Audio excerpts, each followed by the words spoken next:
Buenas noches, estamos aquí un lunes más en Facebook Live de la revista Proceso con Jesús Cervantes. ¿Qué tal? ¿Cómo estamos? Y con Jorge Carrasco. ¿Qué tal, Jesús? ¿Qué tal? Buenas noches, hoy vamos a hablar de varios temas, empezando por el asunto de portada de esta semana, sobre el dilema del CISEN sí o CISEN no, y la agencia de inteligencia, que no está claro, según la entrevista que realizaste con Jorge Carrillo Lea. Jorge, no está claro dónde va a estar. No hay claridad. Lo que han anunciado hasta ahora es que el CISEN pasa a la Secretaría de Seguridad Pública, a la próxima Secretaría de Seguridad Pública con Alfonso Durazo, como estaba previsto, pero no hay claridad de lo que va a hacer esa agencia. Es decir, si va a ser una agencia para la investigación únicamente del delito criminal, y seguir en gobernación con una suerte, con otra agencia en relación con la agenda o con los temas que tienen que ver con seguridad nacional, que es otra cosa. Una cosa es seguridad política pública, interior y exterior. Correcto. Cuidar. Una cosa sería seguridad pública, para lo cual se necesita inteligencia criminal, y la otra cosa es la inteligencia para la seguridad del Estado. Así es. Pero aquí el dilema está en que al menos lo que es la propuesta que tiene Jorge Carrillo y que tiene que ver con la experiencia internacional, es que este tipo de agencias, la que tiene que ver con la seguridad del Estado, está normalmente en manos del presidente de la República. En el caso de Estados Unidos es el Consejo de Seguridad Nacional, tiene un asesor en la Casa Blanca que le lleva la agenda de seguridad nacional de los Estados Unidos. Y la CIA es otra cosa aparte. La CIA es otra cosa. La CIA, el FBI, ATF son agencias que también hacen inteligencia, pero específica. O sea, podríamos estar en el escenario de que hayan dos tipos de agencias. Eso sería lo más recomendable en caso de que se esté pensando en una agencia de investigación criminal únicamente, y tiene sentido en ese sentido tiene mucha razón que esté en la Secretaría de Seguridad Pública, pero otra cosa es la Agencia de Seguridad del Estado. Así es. Que estaría en la Secretaría de Gobernación como tradicionalmente ha ocurrido. O en manos del presidente de la República. Ahora, el título de la cabeza es el dilema del espionaje. Ahora parecería ser que ninguna de las dos va a espiar. O sea, ninguna de las dos instancias, ni la Secretaría de Seguridad Pública, ni la Secretaría de Gobernación. Es imposible. ¿Crees? Absolutamente. O sea, en ninguna parte del mundo se puede prescindir del espionaje. Y digo prescindir porque es una de las actividades que se realiza para saber qué está haciendo el otro.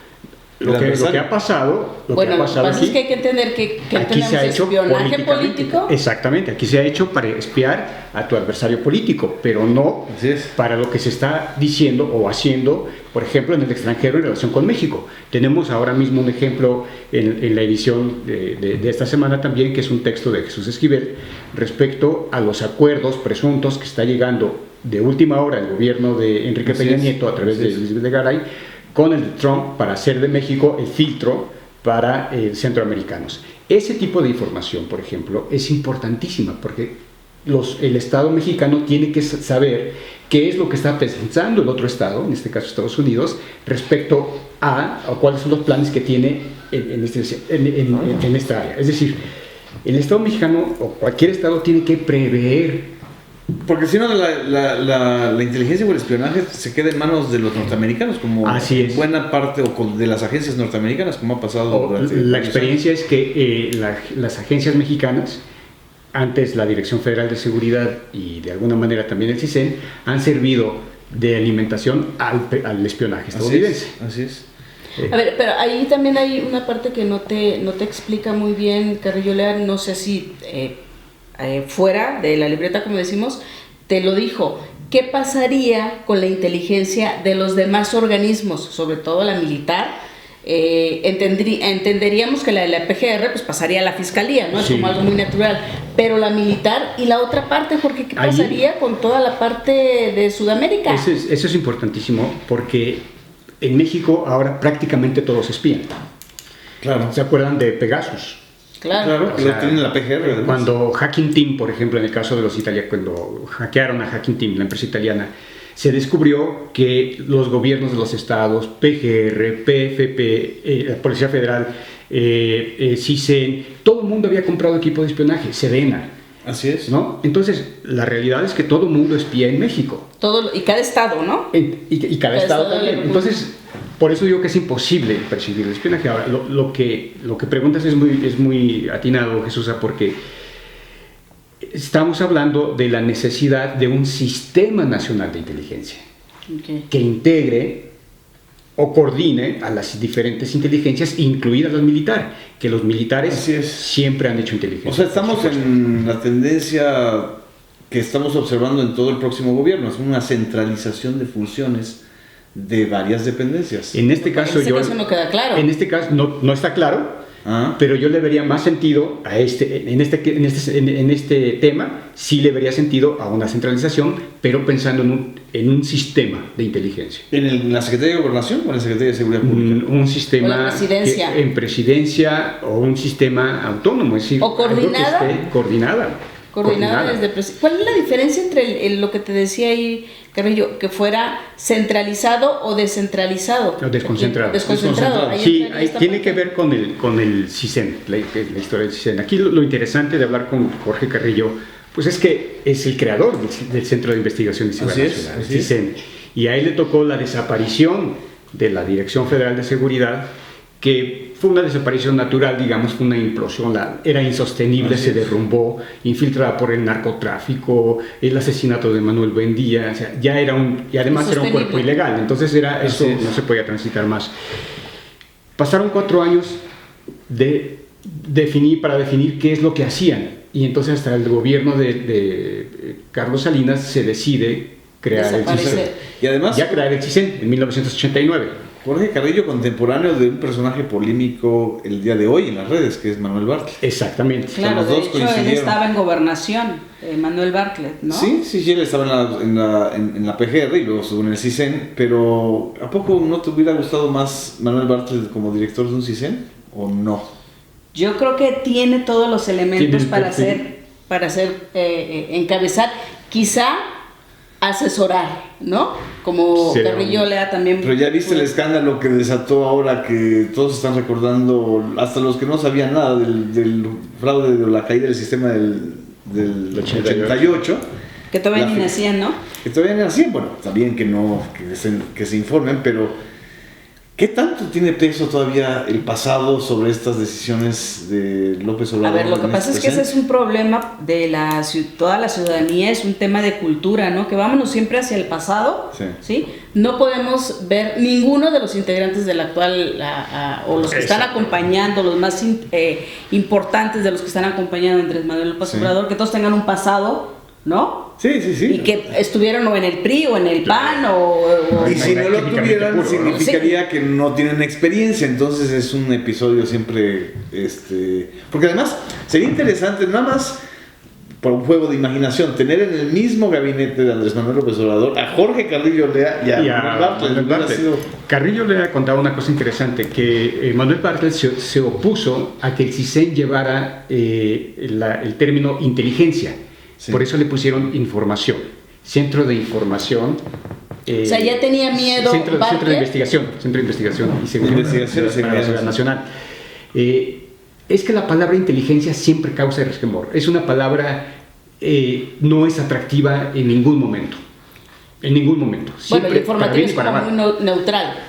Información es neutral. Y entonces me contaba Carrillo Lea que Bartlett se opuso firmemente a usar el término inteligencia y por eso se fue con el término de Centro de Investigación y Seguridad. Bueno, y siguiendo con lo de Bartlett, que hoy dices que lo están cuestionando porque se va de director de la Comisión Federal de Electricidad, hay que recordar a quienes no saben quién es Manuel Bartlett, que no nada más estaba en gobernación cuando la caída del sistema, sino que después de ello, ya en el gobierno de Ernesto Zedillo, con el que se había enfrentado, incluso siendo secretario de Educación Pública, ¿no? Él es el que interpone, Manuel Bartlett, una controversia constitucional por la ley que había aprobado Ernesto Zedillo, Ponce de León, a todo el sistema eléctrico, ¿no? Así es.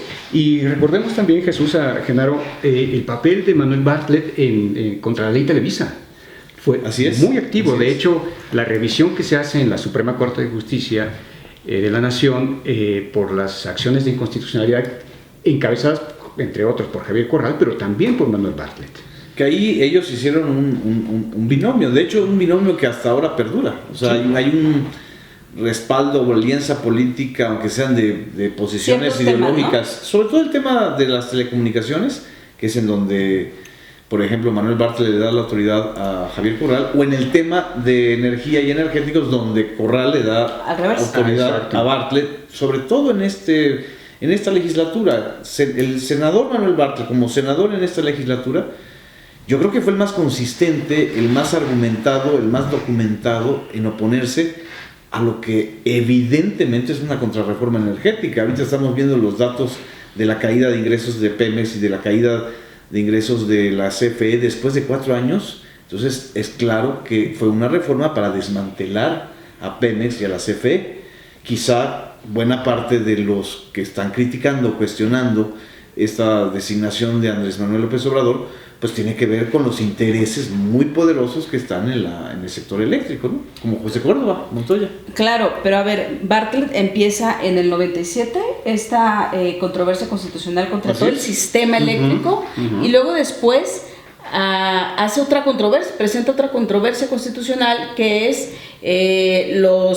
¿cómo se llama? Los contratos de servicios múltiples, que es el inicio de la reforma energética. Son acciones, que después acciones de va inconstitucionalidad. así es que después va a seguir defendiendo ya como senador. Y como gobernador de Puebla se enfrentó directamente a un adversario del salinismo, o sea que fue José Córdoba Montoya, a quienes ya estos jóvenes que están opinando pues no recordarán, pero fue el artífice del sexenio de Carlos Salinas de Gortari y el que introduce a los españoles, a Iberdrola y a toda la industria eléctrica española en el gran negocio eléctrico mexicano. De hecho, él, José Córdoba, tenía intereses en una de las empresas también. ¿En Iberdrola? Y en otra, no, en pero otra una específicamente específica en Puebla, que sí. él creó en Puebla para poder vender energía a la Comisión Federal de Electricidad. Así es. ¿Cuál es el problema hoy con la Comisión Federal de Electricidad?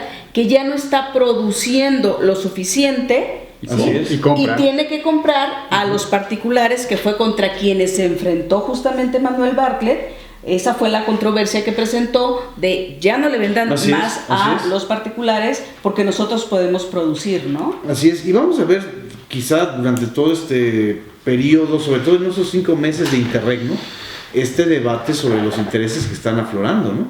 Está el caso del nuevo aeropuerto, que a mí me toca documentar o entrevistar al futuro secretario de Comunicaciones y Transportes, donde pues todos los datos hablan de un proyecto absolutamente insostenible, incosteable, perjudicial para el país. Y muy interesante lo del aeropuerto, ¿eh? Pues sí. Sí, porque el tema hídrico, del agua. hídrico, o sea, el problema principal del aeropuerto no es solamente si va a ser muy caro, no es solamente si va a ser bonito o feo, si van a ser 6 pistas o 3 pistas. El problema es que el futuro hídrico del Valle de México se pone en riesgo con una obra que evidentemente va a alterar a todo el Valle de México y a la Ciudad de México. Claro. Eso es algo que ya se sabía, o sea, se ha dicho desde un principio. Pero no han querido documentar, ni han querido admitirlo. Ajá, Bueno, pues ahora, hay varios elementos ahí en el nuevo aeropuerto, ¿no? No nada más es un barril sin fondo, como tú dices, en el caso de que lo asumiera como una inversión totalmente del gobierno federal, sino que además, y el más importante, y que es uno de los que te plantean en tu reportaje hoy en la entrevista con Jiménez Espriu, el próximo secretario de Comunicaciones y Transportes, es esta parte de que el lago donde se está construyendo hoy, esa parte era un sistema de esponja que cuando caen las grandes lluvias, ¿no? Estos grandes niveles de agua te evitaban que se inundara la Ciudad de México. Un vaso regulador, sí. Es un vaso regulador. Entonces empieza la construcción, empiezan a sacar toda esta gran cantidad de lodos, se le llama, ¿no? Y lo que hacen es meterle tesontle, es como ponerle cemento. Entonces cuando llueve, pues ya no está ya no va a filtrar. Ajá, ya no filtra nada, y es las grandes inundaciones que hemos tenido aquí en la Ciudad de México. Tesontle que sacaron de los cerros de alrededor Tezontle, así es, donde hubo daño en fauna. Y lo curioso aquí en el caso del nuevo aeropuerto es que la posición de Jiménez Espriu coincide con la de un exdirector de Conagua panista. Así es. Que es José Luis Vejez Tamargo. Que ha insistido en el tema. Sí. Desde un principio se opuso él, ¿no? Y el tema fundamental del Vejez Tamargo ha sido el agua. O sea, como dijeran en la campaña de Bill Clinton, es el agua, estúpidos. O sea, es decir, es el tema del agua la principal gravedad que tiene que ver con el caso del aeropuerto, más allá de si son 7 o 5 grandes compañías, si están ahí prestanombres, o incluso si el tema realmente no es el aeropuerto, sino todo el negocio inmobiliario que está en acapararon. Genaro, ¿te quedó la sensación después de la conversación que vamos a conocer todo lo que tenemos que conocer del aeropuerto? Yo creo que el método de trabajo que están utilizando para ventilar este asunto sí va a permitir tener información exclusiva. Son tres grupos de trabajo, el técnico y financiero, que ahí ya estamos hablando de una obra que pasó de 169,000 millones a 280,000 millones de pesos. Así. Está toda la parte hídrica, que ahí hay pues muchos ingenieros y mucha gente que conoce el asunto, y por si fuera poco está la parte social, o sea, todos los frentes de Atenco, de los pueblos originarios, ¿no? Sí. Entonces, ahí el problema con el nuevo aeropuerto es que por los tres frentes está siendo cuestionado y hay argumentos contundentes. Y los que están a favor no estoy escuchando que den argumentos sólidos, más que la necesidad de una... ¿Y qué va a haber consulta? O sea, ¿cómo? A mí no me queda claro todavía cómo saber si consulta o no. Según lo que plantea él, una vez que se termine en agosto este trabajo de los tres grupos técnicos, ya para octubre se van a convocar a mesas de análisis. No va a ser una consulta pública al estilo constitucional, como marca la Constitución, y ya después se tomará la decisión. Es decir, está socializando el tema. Ese es quizá lo que hace falta, socializar un tema que es delicado, pero además está el otro gran punto: ¿qué va a pasar si se atrasa si se decide continuar esta obra? Ya está atrasada, va a terminar hasta el 2023. ¿Qué va a pasar con el aeropuerto actual? Porque también es un hecho, es algo factual, que el aeropuerto es insuficiente. Sí, está saturado. Está absolutamente y que han dejado de invertir rebasado en él. Sí. El que se está hundiendo realmente en estos momentos es el actual. Sí. Y tienen que invertirle dinero a la Terminal 1 y a la Terminal 2. Bueno, gran parte de la cantidad de dinero que se está utilizando para el aeropuerto también tiene que ver con el famoso TUA, claro, que es el impuesto que nosotros pagamos actualmente, claro, o cada pasajero claro, paga ese dinero en lugar de estarse invirtiendo o haciendo mejoras en la Terminal 2, que fue un desastre que hizo Vicente Fox, carísima, o también en el hangar presidencial, que también salió carísimo, y que ese fue obra ya de Enrique Peña Nieto. Ese dinero del TUA, en lugar de estarse utilizando para activar las partes que están mal en el actual aeropuerto, se está yendo al otro. Y yo les puedo decir algo que me dijo ya al final de la entrevista, pero no lo abordamos completo. Me dice, estamos hablando del tema del aeropuerto, pero realmente el tema grave es el tren México-Toluca. Sí, pero de ese no va a haber tiempo, y nos dicen que ya nos tenemos que ir, pero vamos a ver un poquito lo del fideicomiso rapidísimo, porque decían, la revista no aborda el tema de la semana pasada no salió. Está el señor Julio Scherer, que está de candidato, o lo está candidateando el señor Andrés Manuel López Obrador para la Consejería Jurídica de la Presidencia, pero además, bueno, es uno de los hijos que crearon esta revista donde hoy laboramos nosotros. La realidad es que lo que hizo el Instituto Nacional Electoral todavía va a pasar al tribunal, y el INE, no ha podido documentar que efectivamente fue un fideicomiso creado por Morena. Hay documentos, usted los puede ver tanto en la página de internet como en la propia revista, que respaldan que fue un fideicomiso creado por gente afín a Morena. Sí, todos son afines a Morena, pero la dirección no tiene nada que ver con el partido de Andrés Manuel López Obrador. Esto lo quisimos poner por aquello de que no tocamos esos temas que le pudiesen afectar a la revista. No, la revista toca todos los temas, ¿sí? Y de eso se trata, de que usted se mantenga informado. Lo va a poder ver ampliamente en la revista, y también va a poder ver cómo fue que el PRI ya lo tenía como estrategia y estuvo presionando para que este tema saliera antes del proceso electoral. Bueno, pues con esto nos despedimos. Gracias. Muchas gracias, Jesús. Gracias. No, gracias, Jorge. Gracias a ustedes que siguen aquí esta transmisión. Nos vemos la próxima semana. Hasta luego. Hasta luego.